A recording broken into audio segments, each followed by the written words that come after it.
prvom mestu, s obzirom da sam ja tek došao i odmah sam osetio to kako je biti prvi na prvoj poziciji.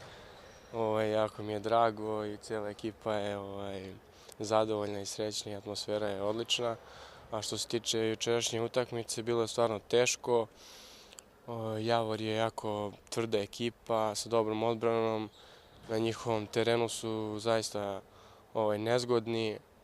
Zatvorili su se dobro prvo poluvreme, nismo imali neke preterane šanse.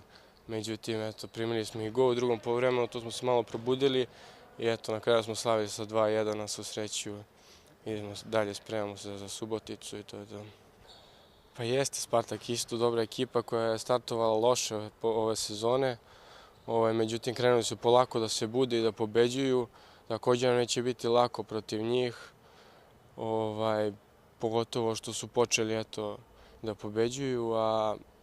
Mislim, svaka utakmica je teška, do kraja imamo dosta jakih utakmica i Vojvodina i OFK Beograd, to su sve jake utakmice, nema slabog protivnika, svi igraju fudbal, tako da ne znam, nadamo se najboljem pa posle na pauzu da idemo mirno.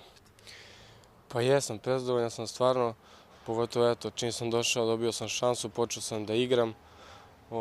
Momci u ekipi su me prihvatili stvarno super, taj period adaptacije je bio zaista kratak. Ne znam, nadam se dobrim partijama u buduće i to je to, vidjet ćemo.